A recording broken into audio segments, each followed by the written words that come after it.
Now it's my pleasure to introduce Jihad Gadsden.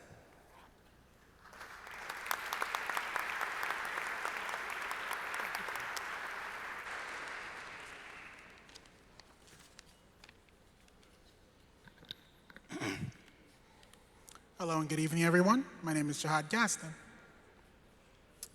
When some of us walk into a classroom and interact with our friends, it's business as usual. When the laundry gets done at home for us, we take it for granted. And when we come home from a long day of school and a meal is already prepared, we don't realize how fortunate we are. I come from a single-parent household, and a parent who has done all of this for me and much, much more has been my father.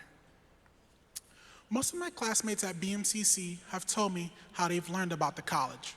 For many of them, they learned about it through subway advertisements, their high school counselors, or from their friends. But I learned about it from my dad.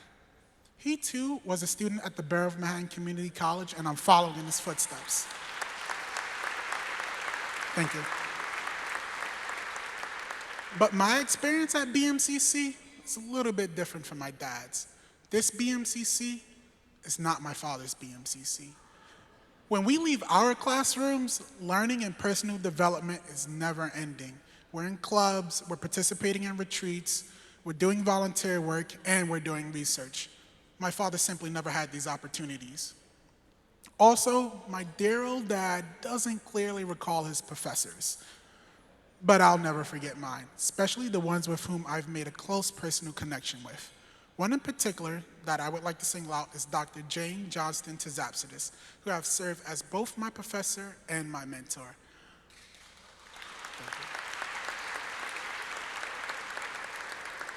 I looked forward to attending all of her lectures. I loved how animated she was, and how she was able to get everybody in the classroom involved in discussions.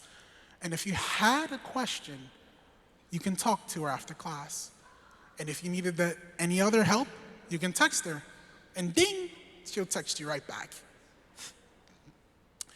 So it may come as a surprise that when I had an opportunity to conduct research at BMCC, Dr. Tzapsidis actually wasn't my first choice.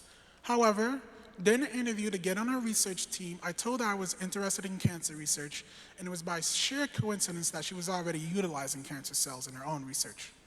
Naturally, she was curious in why I wanted to do cancer research, so I told her my story. I grew up in Washington Heights, where my dad was a bus driver, and he was an excellent cook. My favorite thing he used to prepare for me as a boy was chicken with rice and corn. Although Dad and I was eating the same things, I was the one gaining weight. I was a growing boy, so we didn't think that was unnatural. However, I also started to experience some pain. After going to the hospital and getting some tests done, the doctors came back and told me I had cancer. I had a tumor weighing about 30 pounds in my back. My father had to quit his job so he could be a full-time caregiver for his 14-year-old son, who now had the needs of a 4-year-old boy. I had to miss high school. Thank you. I had to miss high school for over a year. Chemotherapy, radiation, surgery, physical therapy, learning how to walk again. And then treatment was complete. Afterwards, my father and I would go to the doctor for our monthly checkup, and then every 3 months. And eventually we graduated to every 6 months. However, having cancer can be like being in a relationship that's gone horribly wrong. While you may be done and over with your partner may not be done and over with you. So at 17, it came back, and this time in my lungs. I had to miss high school for over another year as my medical team, my father and I, battled with it and won yet again.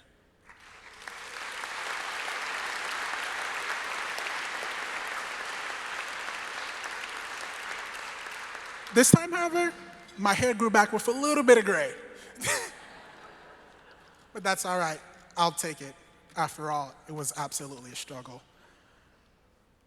So Dr. Tzapsidis, this is why I'm so passionate about doing cancer research. I told her this because I needed to be honest with her and for her to fully understand my passion for doing cancer research. And she accepted me onto her research team, and we're currently doing cancer cell biology research.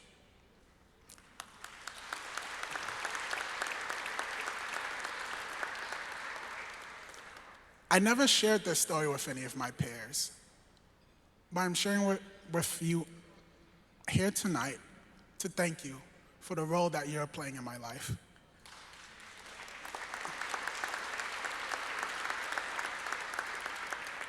When I was in treatment, I missed out on interacting with my classmates and my teachers for over 2 years. By giving me the scholarship, you're allowing me to miss out on allowing me to experience all those things I missed, quite honestly. Instead of working full-time, I could be a full-time student and enjoy the simple things in life, like interacting with my classmates, raising my hand to answer a question, and even in submitting an assignment at the dreaded 11:59 p.m. deadline sharp. Your scholarship and your generosity is helping me in ways you've never imagined. Instead of medical doctors telling me how I'm doing after every 3 months, doctors with PhDs who are professors are telling me how I'm doing after every 4-month semester. Thank you. After graduating BMCC, I plan to continue my studies at NYU or Columbia University.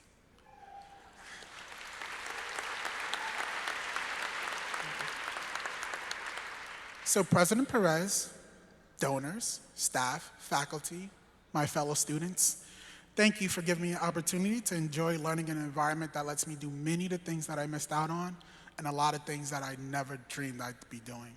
Thank you for allowing me for being part of cancer research, and most importantly, thank you for allowing me from being somewhere else, starting here, and going anywhere.